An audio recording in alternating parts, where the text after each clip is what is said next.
Willkommen auf dem Kanal Raus von zu Hause hier mit einem neuen Video. Hier in diesem Video soll es darüber gehen, um alle Vorbereitungen und die Details, die es zu erledigen gilt, um auf Weltreise zu gehen mit offenem Ende.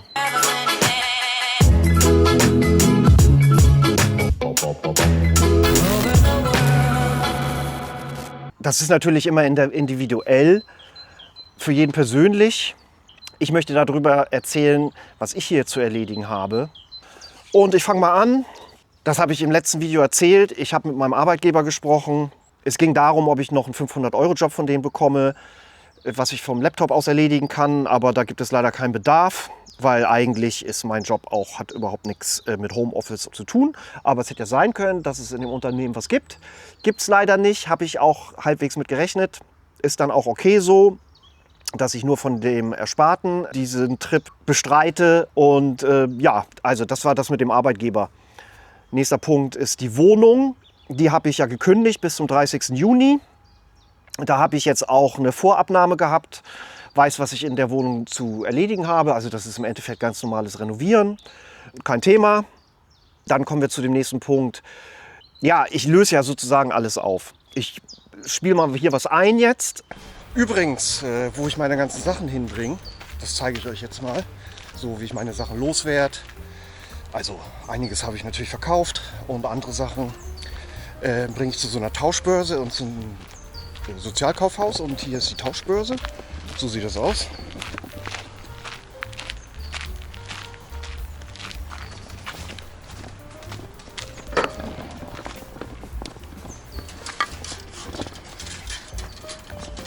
T-Shirts, die beste Hose, von der ich mich nicht trennen kann. Oh, jetzt ist sie weg. Ja, ich passe nicht mehr rein. Oh, keine Chance? Nee, keine Chance. Leider. Ja. Frag mich nicht, warum ich Haarspray habe von irgendeiner Ex-Freundin. Und einen Aschenbecher. Tschüss. Einmal noch mal kurz dazwischen gefunkt. Ich werde später noch in diesem Video was über das Arbeitslosenmelden erzählen und was für riesen Vorteile das bringt. Also bleibt dran. Ja, habt ihr das auch mal gesehen? So peu à peu bringe ich meine Sachen weg, was auch sehr gut ist. Denn wenn man alles auf Ruck machen würde und alles so auf einmal wegbringen würde, beziehungsweise sein Haushalt auflösen, das ist, glaube ich, nicht so einfach. Ich weiß es nicht. Ist ja auch irgendwie das erste Mal, dass ich das mache. Aber jetzt so peu à peu, einmal die Woche oder zweimal in der Woche Sachen wegbringen, das klappt super. So auch irgendwie auszusortieren, was brauche ich nicht, wo hängt man noch dran und so weiter. Das ist halt auch cool, weil ich weiß, ja, irgendjemand anders kann es halt weiter gebrauchen. Ich habe auch viele Sachen ins Sozialkaufhaus gebracht, weil ich dachte, das sind Sachen, die da nicht so gut hinpassen, weil sie da im Regen kaputt gehen oder so. Naja, so, dann weiter im Text, im Video. Und jemand anders hat noch was davon, das finde ich super. Als Wegwerfen oder überhaupt diese Wegwerfgesellschaft finde ich nicht gut. Und der Rest dann, was dann halt noch übrig bleibt, das geht zu meinem Bruder in den Keller. Da bin ich auch sehr dankbar für, dass man sowas hat. Das nächste geht es um die Krankenkasse. Ich werde eine Auslandskrankenversicherung abschließen für Langzeitreisen. Das heißt, ich muss mich von meiner Krankenkasse, der Techniker Krankenkasse, abmelden. Das muss ich 2 Monate vorher. Das geht auch nur, wenn man schon die Auslandskrankenversicherung hat. Und ja, dann melde ich mich von der Techniker Krankenkasse ab. Habe dann schon im Background die Auslandskrankenversicherung. Und da werde ich wahrscheinlich die Young Travelers nehmen. Ich habe mir da einige angeguckt und die haben das beste Preis-Leistungs-Verhältnis. Das wird mich so um die 80 Euro kosten im Monat. Das ist ja völlig okay.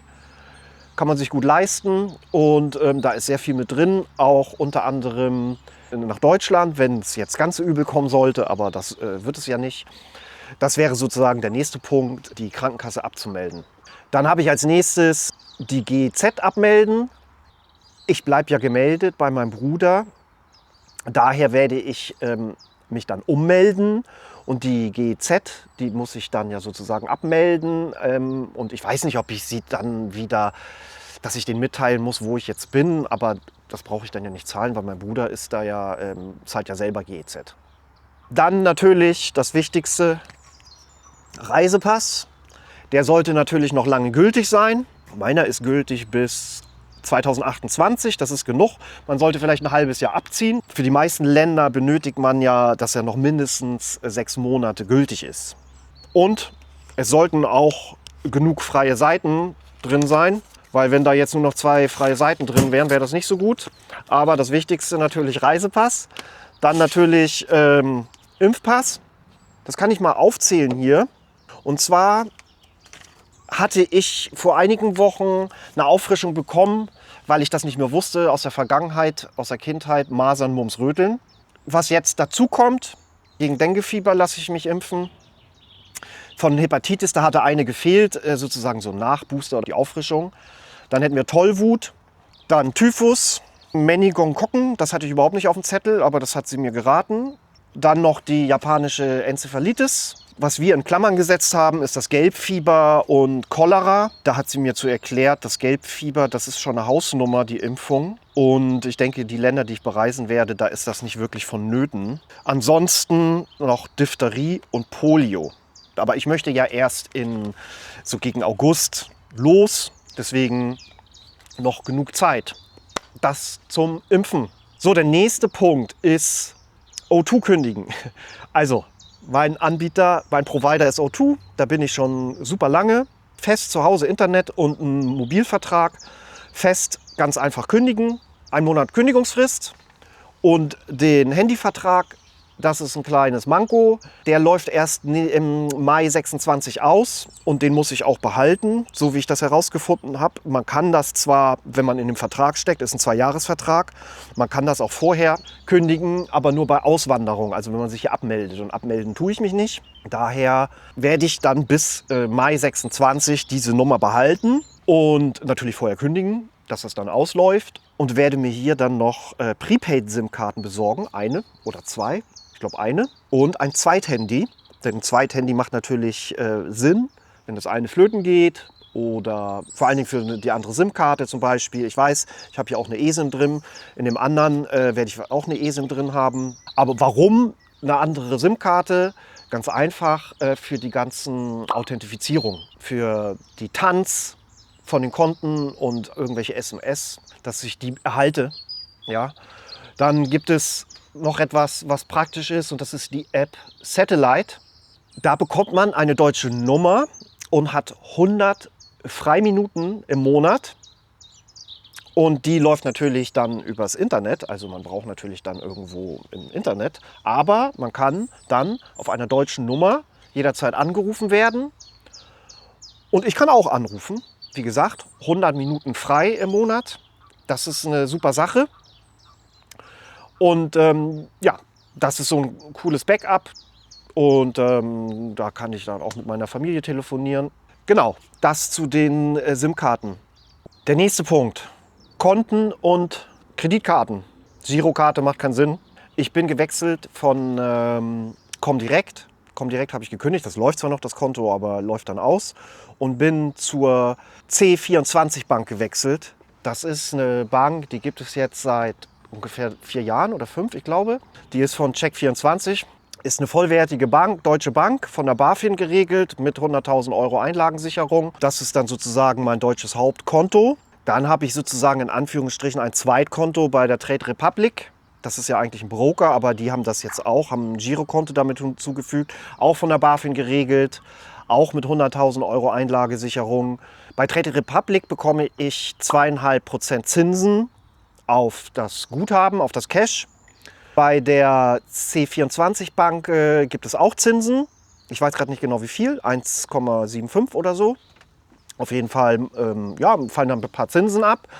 Sozusagen C24 als Hauptkonto. Da habe ich dann eine Visa Debit Card. Dann behalte ich meine Hanseatic Bank Visa Karte und das ist dann sozusagen eine vollwertige Kreditkarte. Dann habe ich meine American Express.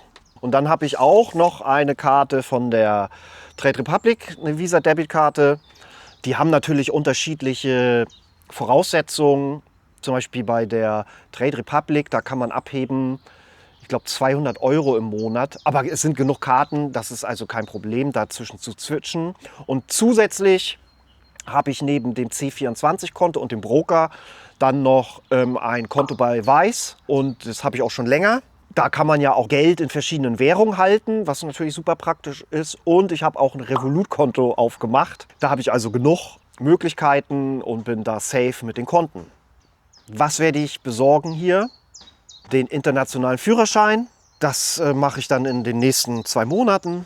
Der ist ja wie lang gültig? 1 Jahr, 2 oder 3? Der kostet so um die 20 €. Aber ist natürlich gut, den internationalen Führerschein dabei zu haben. Ist man auch safe. Dann habe ich überlegt, polizeiliches Führungszeugnis vielleicht auch noch mitzunehmen. Ich wüsste jetzt nicht genau. Ich habe das mal irgendwo habe ich das gelesen. Ist irgendwie nicht wichtig, aber kann man ja im Backup haben. Und diese ganzen Dokumente werde ich auch alle irgendwo in eine Cloud packen. Dass, wenn die Dokumente, die physischen Papiere irgendwie weg sind oder wie auch immer. Auf jeden Fall ist es eine gute Idee, die irgendwo in der Cloud hochzuladen. Ist eine gute Sache. Zum Beispiel auch Arbeitszeugnisse und Zertifikate, was ich so habe.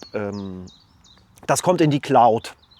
Ein Testament wollte ich machen, ja, eigentlich nur aus einem Grund. Trade Republic bietet keine Vollmacht an und das meinem Bruder geben, so dass, wenn irgendwas ist, die wenigstens Zugriff haben und das Geld dann nicht an den Staat geht. Dann habe ich eine Drohne, da muss ich gucken, ob ich die versichere. Das würde so um die 30 € im Jahr kosten. Also sehr preiswert, kann nicht schaden, wird man vielleicht nie brauchen, aber kann ja nicht schaden. Ja, und dann hat sich noch etwas ergeben, und zwar geht es ums Arbeitslosengeld. Das werde ich wohl beantragen. Also man durchläuft eine Routine, man muss sich erstmal arbeitssuchend melden, dann muss man sich arbeitslos melden, man muss die gewissen Fristen einhalten. Das werde ich machen, denn damit sichert man sich 4 Jahre Anspruch auf Arbeitslosengeld 1. Das heißt, wenn ich nach einem Jahr oder nach 2 oder 3 Jahren wiederkomme, kann ich direkt zur Arbeitsagentur gehen und wieder Arbeitslosengeld beantragen und bekomme Arbeitslosengeld. Wenn ich das nicht mache, man ist nicht verpflichtet, sich beim Arbeitsamt zu melden. Ich kann auch einfach so los. Und so hatte ich das eigentlich auch angedacht. Aber es ist viel besser, doch zum Arbeitsamt zu gehen und sich arbeitslos zu melden. Das ist zwar natürlich etwas bürokratischer Nervkram. Und dann muss man halt nicht am Ende, wenn man wiederkommt, Bürgergeld beantragen. Das ist eine feine Sache, kann ich nur dazu sagen. Dann wäre irgendwann der Punkt gekommen, mein Auto zu verkaufen. Das ist jetzt ein einfaches Auto, ein Seat Ibiza, Baujahr 2007. Da brauche ich nicht viel zu sagen. Der wird dann halt verkauft und dann ist er halt weg. Und automatisch wird dann ja auch die Versicherung beendet und die Steuern. Der Rest geht dann zurück auf mein Konto. Dann werde ich mein Fahrrad verkaufen, das werde ich bis zum Schluss behalten. Ich hatte auch überlegt, meinem Bruder zu geben, aber die haben genug Fahrräder und E-Bikes. Da werde ich einfach auch das Fahrrad verkaufen, weil das hat ein bisschen Wert. Und da bekomme ich bestimmt noch 150 € für. Ja Leute, das war's von diesem Video. Wenn ihr mehr sehen wollt, abonniert den Kanal. Im nächsten Video wird es darum gehen, was ich mir alles besorgen werde an Equipment, was ich da so alles mitnehme für die Weltreise. Und genau, dann gebt dem Video ein Like und wir sehen uns im nächsten Video. Und bis dann, ciao, euer Henning bzw. Ning. Piu. So, ich muss da mal weg. Tschüss. Hallo, willkommen in einem neuen Video. Hallo, willkommen in einem neuen Video hier auf meinem Kanal. Ja, in diesem Video soll es um... Hallo, willkommen auf dem Kanal hier in einem neuen Video. Ja, hi, Leute, ja, das ist was. Achso, eins habe ich vergessen. Wenn ihr noch ein Video sehen wollt, dann könnt ihr das gerne auch noch machen. Achso, eins habe ich noch vergessen. Wenn ihr noch Interesse habt, Video, könnt ihr noch in die Kommentare schreiben. Ja, dann war's das auch von dem Video, Leute. So ein tolles Wetter. Ich werde jetzt auch mal meine Mutter besuchen. Und genau, wenn ihr das nächste...